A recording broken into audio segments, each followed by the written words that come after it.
પોરબંદરમાં મણિયોર રાસ અને ગરબાનું આયોજન વર્ષોથી ગામમાં હોળી બાદ 3 દિવસ બખરલામાં બપોરના 3 વાગ્યાથી સાંજના 7 વાગ્યા સુધી મણિયારો રાસ અને ગરબાનું આયોજન કરવામાં આવે છે। ત્યારે દર વર્ષની જેમ આ વર્ષે પણ ગામની બહેનો પારંપરિક પોશાક અને સોનાના દાગીના પહેરી પારંપરિક રાસ ગરબા લીધા હતા। બહેનોના રાસ પછી યુવાનો, બાળકો, વડીલોએ પણ આ પરંપરાગત જે નૃત્ય હતું તે કર્યું હતું। પારંપરિક ચોણી, આંગળી, પેટાઈ અને માથા પર પાઘડી પહેરીને મહેર મણિયારા રાસની રમઝટ બોલાવી। મહેર મણિયારા રાસ ગરબામાં વર્ષે વિદેશ સ્થાયી થયેલા ગામના 20 થી 25 પરિવારો ઉપસ્થિત રહ્યા। અને હોળી અને ધૂળેટી, હોળી પછીના દિવસથી અમારે 3 દિવસ માટે વર્ષોથી અહીંયા બખરલા ગામની અંદર પડવાનું આયોજન કરવામાં આવે છે।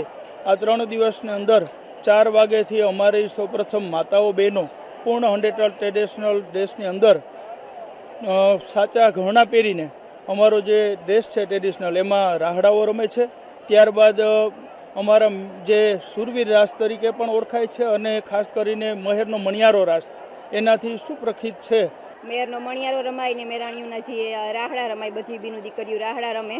એમાં હાવ ઝીણકી 5 થી 6 વર્ષ કે એનાથી નાની દીકરી હોય ને 60 થી 70 વર્ષની મોટા ઉંમરના બીનું પણ રમે।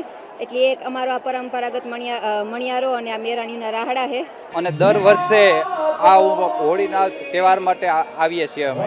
અને મણિયારો એક અમારું સુરવીરનું એક રાસ છે કે જે અમે ઢોલ વાગે કે હરણાઈ વાગે એટલે અમે ન રહી શકીએ એવી સુરવીરતા એકની અંદર ઓલી છે એમ। અને ત્યાં યુકેની અંદર અમે લેસ્ટરમાં પણ નવરાત્રિમાં આવી જ રીતના રમીએ છીએ, જે અહીંયા થાય છે એવી જ રીતના એમ।